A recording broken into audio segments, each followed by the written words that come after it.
Hi, my name's Louise, and today we're going to be talking about the benefits of the Dawn AC benchmarking. Now, the benchmarking is an optional service that we run here at Dawn that customers can purchase.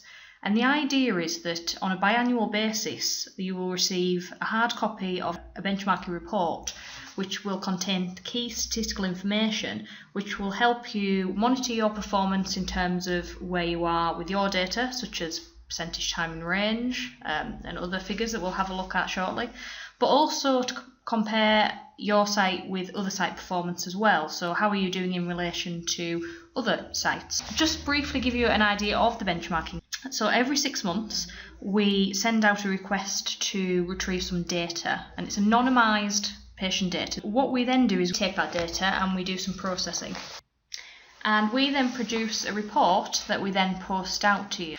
Now, some of the benefits is it enables you to easily monitor key performance measures. So if you're interested in looking at your data with an idea of maybe improving the service, for example, your non-attendance count's a bit high, you might have a high number of new patients and you want to know how to improve, you can use the report to see what your statistics look like now and also measure them over time.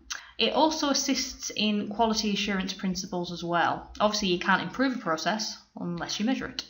It gives you an easy production of statistics that would be incredibly time consuming were you to create them on your own, and it enables easy comparison of performance with other sites. Now, currently we have over 100 registered sites in the benchmarking. In the last run, we actually had data from over 327,000 patients, and it also included over 2.6 million INRs, so it's quite a big scheme and involves a lot of data. We currently incorporate the 4 therapeutic standard target ranges that you get with the Dawn system, which is your 2 to 3, 2.5 to 3.5, 3 to 4, and 3 to 4.5, and that covers roughly 97% of patients. Now, what I want to do is just show you what the report looks like. So what I'm going to do is just bring a sample report up to screen. Now, the screen itself splits up your stats in terms of target ranges. So you have all of your figures for your 2.5 target range, then your 3, 3.5, 3.75, and then you have a summary page at the back which includes data from all target ranges. In this particular site, we have a site number, we have the benchmarking run, so this is the data from May to October 2012, and we have the target range. And what this does is it gives us a column for this current run and where we are, but it also compares this to the last run, the last 6 months before that, and the last 6 months before that. So you can use this to also detect things like trends, if something's rising or falling, for example.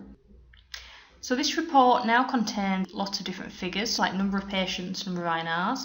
It also gives us the percentage time in range using the Rosendahl method. It gives us percentage time above and below.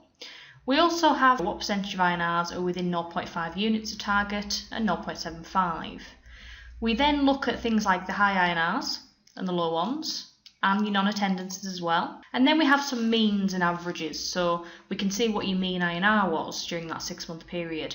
We can see what the mean test interval was. We can see the average patient age. We can also then compare those figures to, first of all, a kind of all sites column, which is the data from all the sites in the run, so it's the average overall. The site with the highest time in range, so the best performing site, and also the site with the lowest as well. So you can see where you are in terms of the other sites. We also have graphs in here, so for the percentage time in range graph. So we can see in this particular example, this site is a little below average, but not too far off. You can see this line here in red is indicating our own site, and the rest of the ones in blue are actually other sites. And we've also got the proportion of time above range and below here as well as patient numbers, because you may well want to compare your site with a site of a similar size. So moving down the report, we've also got lots of visual graphs such as your percentage INRs within 0.5 units of target, also 0.75. And if I keep scrolling further down, we can see that this now moves on to the 3 target range. So it's going to do it for every target range, and it's also going to compare your data both with previous runs from your own site and also all the data in the scheme. What you can also see on this particular page is it doesn't just break the data down by target range but it also breaks it down by period of therapy as well, because your patients on weeks 1 to 3 of therapy are going to have very different figures from, say, patients that have been on therapy for more than 22 weeks. So we also give that breakdown in here as well.